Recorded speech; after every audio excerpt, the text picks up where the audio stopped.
नमस्कार, मैं रवीश कुमार। तो लद्दाख के प्राकृतिक संसाधनों पर किन औद्योगिक घरानों की नजर पड़ गई है और उसे लेकर वहां की जनता सतर्क हो गई है। ये लोग कौन हैं जो बाकी पहाड़ों की तरह लद्दाख को भी अपनी हवस का शिकार बना लेना चाहते हैं। लद्दाख की जनता यह खेल समझने लगी है। उसे पता है कि विकास के नाम पर असल में क्या होता है, क्या होगा। वहां की जनता को यह भी पता है कि इसके नाम पर अगर लद्दाख का दोहन हुआ तो लद्दाख ही नहीं बचेगा। यही वजह रही कि भयंकर ठंड में भी लद्दाख के चारों तरफ से लोग लेह में जमा हुए और 3 फरवरी को व्यापक बंद का आयोजन किया गया। आखिर क्यों लद्दाख के लोग राज्य का दर्जा फिर से बहाल करने की मांग कर रहे हैं? जिस राज्य का दर्जा खत्म करने की तारीफ केंद्र सरकार शेष भारत में करती रहती है, लद्दाख के लोग उसकी वापसी की मांग को लेकर सड़कों पर उतरे हैं। इसके पहले सोनम वांगचुक ने भूख हड़ताल की, मगर तब भी लद्दाख की मांग को अनसुना कर दिया गया।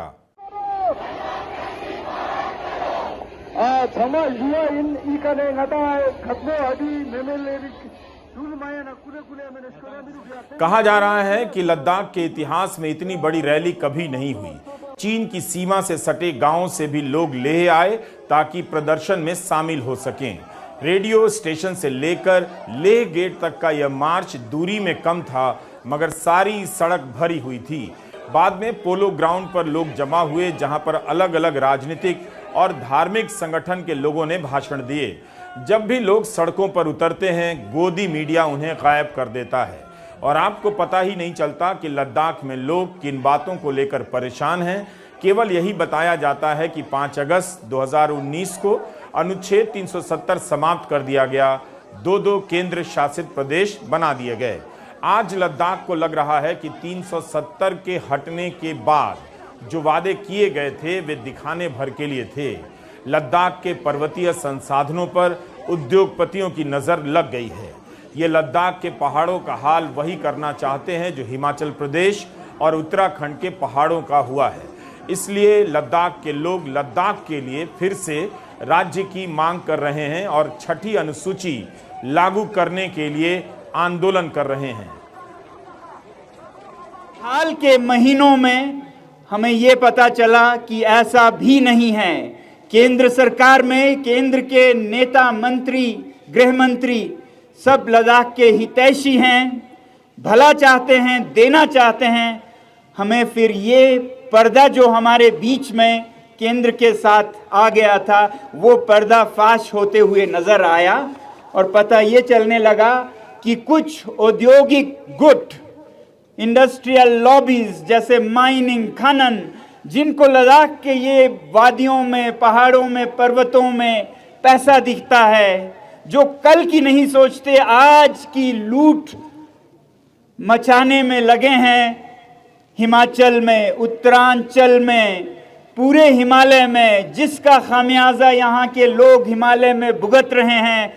आप देख रहे हैं हिमाचल प्रदेश में क्या हो रहा है। ये अंधाधुंध विकास के नाम पर जो उद्योग का तांता लगा हुआ है, यही आप उत्तराखंड में देख रहे हैं।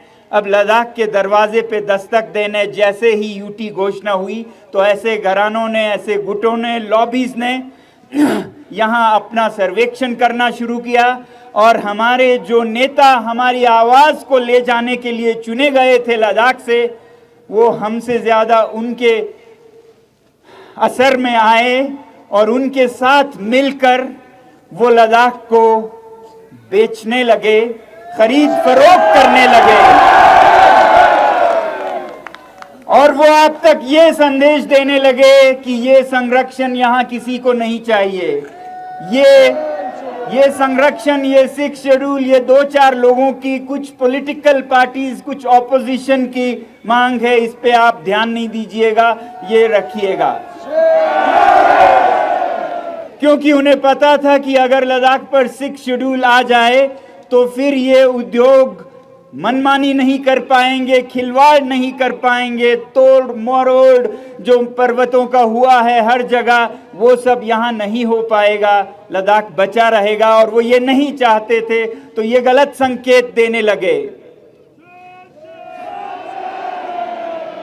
तो जब उन्होंने ये कहा कि ये कुछ ही लोगों की मांग है, तब लद्दाख के लोगों ने आपको जवाब संदेश देने के लिए, अपने पैरों से वोट देने के लिए आज यहां पर हजारों, दसियों हजारों में लोग जमा होकर इस ठंड में ये जताने के लिए आए हैं कि हम सब इस मांग के साथ हैं। आप इस बहकावे में ना आए जो कुछ मतलबी लोग, वेस्टेड इंटरेस्ट आप तक पहुंचा रहे हैं।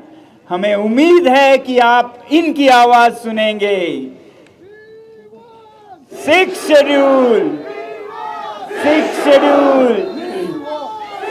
शेड्यूल, भारत माता की, भारत माता की। ठीक यही बात राहुल गांधी ने भी कही जब 4 महीने पहले वे लद्दाख के दौरे पर गए थे। वह राहुल की बात नहीं थी, वहां के लोगों की बात थी, जो लोगों ने उन्हें बताए। मगर आज लद्दाख के लोग उसी बात को कहने के लिए ठंड में बाहर निकले हैं। 21वीं सदी में सोलर एनर्जी की बात की जाती है और लद्दाख में सोलर एनर्जी की कोई कमी नहीं है। बीजेपी के लोग ये जानते हैं, समझते हैं कि अगर आपको रिप्रेजेंटेशन दिया जाए तो फिर वो आपसे आपकी जमीन नहीं छीन पाएगी। मामला जमीन का है और बीजेपी के लोग जो आपकी जमीन है आपसे लेना चाहते हैं। अदानी जी के बड़े बड़े प्रोजेक्ट्स यहां लगाना चाहते हैं और उन प्रोजेक्ट्स का फायदा आपको नहीं दिलवाना चाहते हैं। हम ये कभी होने नहीं देंगे।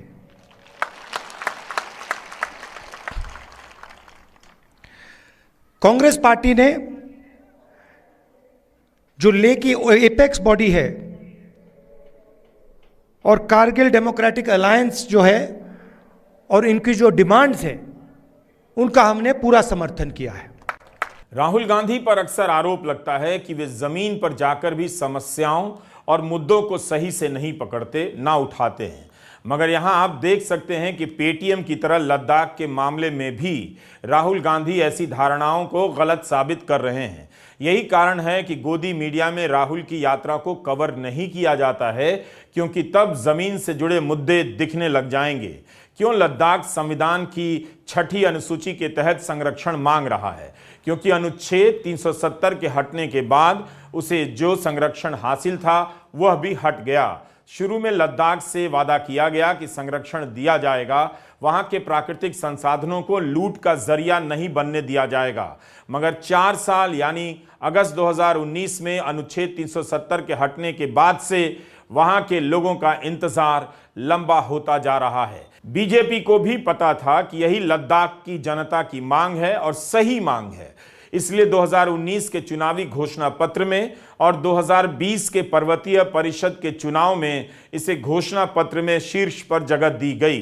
लोगों ने बीजेपी पर भरोसा किया, मगर लोकसभा और पर्वतीय परिषद के चुनाव के 4 से लेकर 3 साल बीत गए। अभी तक लद्दाख को 6ठी अनुसूची के तहत संरक्षण देने का वादा पूरा नहीं हुआ है। अब वहां की जनता बीजेपी को ही उसके वादों की याद दिला रही है और राज्य की बहाली की मांग कर रही है। 2020 में लद्दाख में बीजेपी के प्रदेश अध्यक्ष चेरिंग दोरजे लाकरुक ने पार्टी से इस्तीफा दे दिया। उन्होंने भी यूटी प्रशासन पर मनमानी के आरोप लगाए और कहा कि भाजपा को हमारे लोगों की परेशानी से कोई फर्क नहीं पड़ता। काउंसिल में केंद्र का ही प्रतिनिधित्व है और इसके सदस्यों के पास कोई अधिकार नहीं।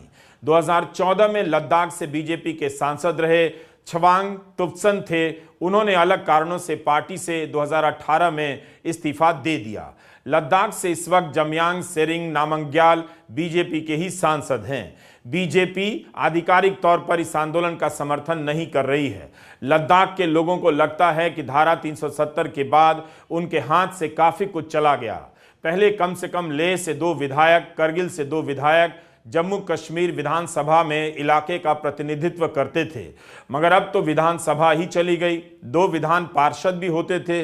लद्दाख से केंद्रीय मंत्री हुआ करते थे, अब नहीं है। इस तरह से राजनीतिक प्रतिनिधित्व समाप्त सा हो गया है। विचित्र बात यह है कि एक केंद्र शासित प्रदेश को विधानसभा दी गई है जिसके लिए अभी तक चुनाव नहीं हुए हैं, कश्मीर की बात कर रहा हूं, और एक केंद्र शासित प्रदेश लद्दाख को विधानसभा नहीं दी गई है। इससे सरकार ने अपने लिए क्या हासिल किया और लद्दाख के लोगों ने अपने लिए कितना कुछ गंवा दिया, यह बड़ा सवाल है। सरकार की तरफ से यही बताया जाता है कि अगस्त 2019 के बाद से इलाके में सब कुछ ठीक ठाक चल रहा है, विकास की गंगा बह रही है, लेकिन फिर लोग सड़कों पर क्यों उतर रहे हैं?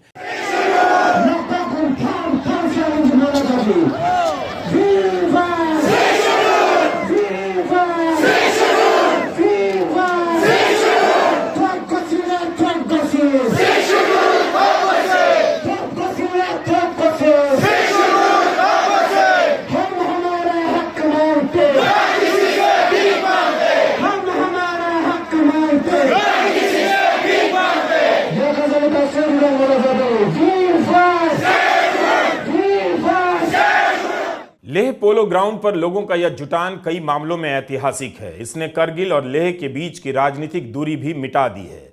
दोनों क्षेत्रों के लोगों ने इसमें हिस्सा लिया। हर दल और हर तरह के धार्मिक संगठन के नेता और लोग शामिल हुए। इसमें बीजेपी को छोड़कर लद्दाख एपेक्स बॉडी और करगिल डेमोक्रेटिक अलायंस के लोग भी साथ आए। इन दोनों संगठनों का गठन 2019 और 2020 में हुआ था। अभी तक लोकसभा चुनावों के समय किसका सांसद होना चाहिए, इसे लेकर बौद्ध और मुसलमानों के बीच खींचातानी हो जाया करती थी और कभी कभी सांप्रदायिक रूप भी मामला ले लेता था। मगर इस बार दोनों समुदाय के लोग लद्दाख के भविष्य के लिए बड़ी संख्या में यहां जुटे हैं। बौद्ध संगठनों के अलावा शिया और सुन्नी ईसाई संगठन भी इसमें शामिल हैं। 0 डिग्री तापमान की हालत में इतने लोगों का आ जाना लद्दाख के लोगों को भी चौंका रहा है। खरदोंगला में बर्फ पड़ रहा था, तब भी नुब्रा से लोग आए। सबसे ऊंचा पास माना जाता है, वहां से भी बड़ी संख्या में लोग आए। रमेन मैग्सेसे पुरस्कार विजेता और पर्यावरण को लेकर काम करने वाले सोनम वांगचुक ने इस रैली का कॉल दिया था। लद्दाख के सभी व्यापारिक संस्थान, सामाजिक संस्थानों ने भी इसमें हिस्सा लिया। लद्दाख के साथ साथ करगिल में भी बंद रहा। सोनम वांगचुक को पता है कि नेशनल मीडिया आएगा नहीं तो आंदोलन भी करना होगा और मीडिया का भी काम खुद करना होगा। वांगचुक ने अपने भाषण में याद दिलाया कि किस तरह प्रधानमंत्री नरेंद्र मोदी और उनके कई कैबिनेट मंत्री लद्दाख आकर संरक्षण देने की बात करते रहे हैं, मगर लगता है कि अब उद्योगपतियों के हित उनकी बातों पर हावी होने लगे हैं और सरकार भूलने लगी है। तो इस पर्वतीय प्रदेश, इस संवेदनशील पर्वतीय प्रदेश के संरक्षण के लिए जब 370 नहीं रहा तो आपने लद्दाख के लोगों को भरोसा दिलाया। आपके सरकार के मंत्रियों ने, नेताओं ने यहां आकर दिल्ली से बार बार हमें आश्वासन दिया कि लद्दाख को भारतीय संविधान के अनुच्छेद 244 के 6वें शेड्यूल में संरक्षित किया जाएगा। ये भारत के नेशनल कमीशन फॉर SC/ST के मिनट्स में छपे हुए हैं। ये आश्वासन यहाँ पोलो ग्राउंड से दिया गया। ये आश्वासन ट्राइबल जनजातीय मंत्री से, न्याय के लॉ मिनिस्ट्री से, होम मिनिस्ट्री से, हर तरफ से हमें ये आश्वासन मिला।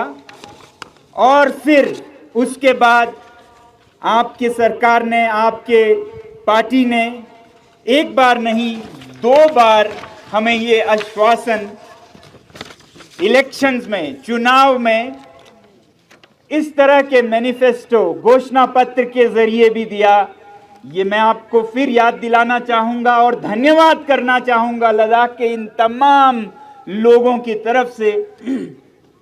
आपने संसदीय चुनाव में नंबर 1, नंबर 2, नंबर 3 पर रखा है declaration of Ladakh under 6th schedule of Indian constitution, tribal area declaration.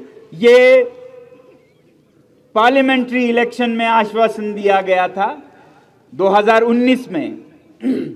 और फिर 2020 में जब लद्दाख के लेह जिले में यहाँ का सबसे प्रतिष्ठित चुनाव हुआ पर्वतीय काउंसिल का, हिल काउंसिल का, तो फिर पहले नंबर पर इस मैनिफेस्टो में यही मुद्दा है। Constitutional safeguard for Ladakh under 6th schedule of Indian constitution.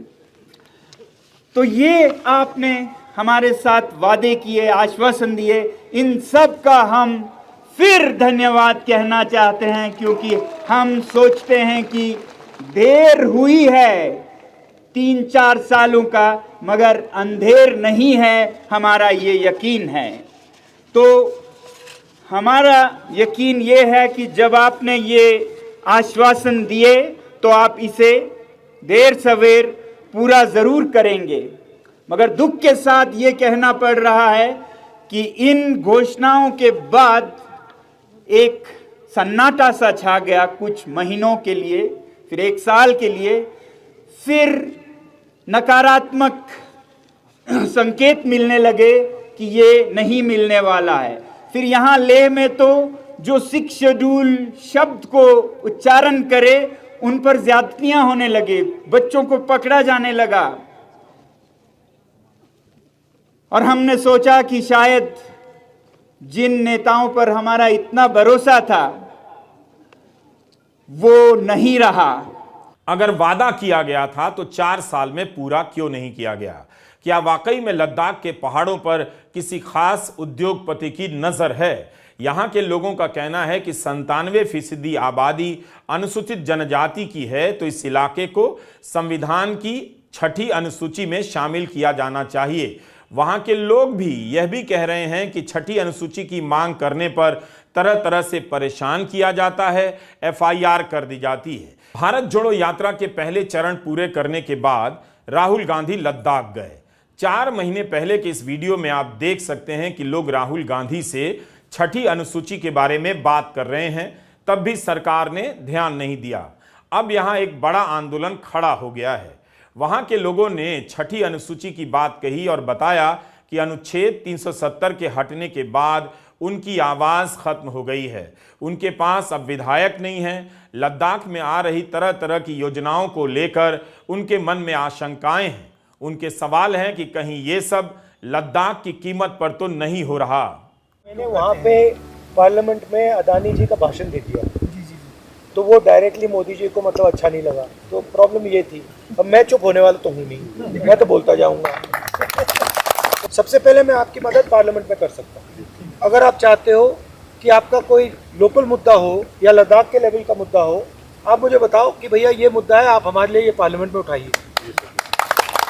UT तो मिला सर, यूटी तो मिला, मगर उस यूटी में जो हमारा चाहता, जितना लीडरों ने हमें यूटी मांगा था वो हमें नहीं मिला सर। आजकल लद्दाख के 90% लोग चाहते हैं कि हमें 6th शेड्यूल मिले। जो आपके नेचुरल रिसोर्सेज हैं और जो आपका सोलर पावर का पोटेंशियल है, वो ये लोग अपने लोगों को देना चाहते हैं। आपका जो यहाँ पे टेरेन है वो बिल्कुल अफगानिस्तान जैसा टेरेन है, वहाँ पे बड़े मिनरल्स पाए गए हैं, तो वो भी ये सोच रहे हैं कि यहाँ पे मतलब ज़मीन के नीचे बहुत सारे नेचुरल रिसोर्सेज होंगे और वो अपने लोगों को ये पकड़ाना चाहते हैं। हमारी पोजीशन वेरी क्लियर है, जो भी पूंजी है, चाहे ये सोलर पावर हो, चाहे ज़मीन के नीचे जो भी हो, वो आपका है और किसी का नहीं है। सबसे पहले हमें चाहिए जो 6th शेड्यूल वाला कार्रवाई चाहिए। हमें सबसे पहले हमारा जमीन बचना है, नौकरी बचना, अपना वो बचना है, सब हमारा कंट्रोल होना चाहिए। हम एक जमीन पर करना चाहिए। इससे अच्छा तो जम्मू कश्मीर के नीचे अच्छा था सर। क्यों बोलो ना सर, पहले हम गाँव वाला मिल के एक आदमी को कोई जमीन नहीं होगा तो निशाना लगा कि गाँव वाला माना कि हाँ ठीक है भाई तेरे को हक है, तुम इसमें घर बनाओ।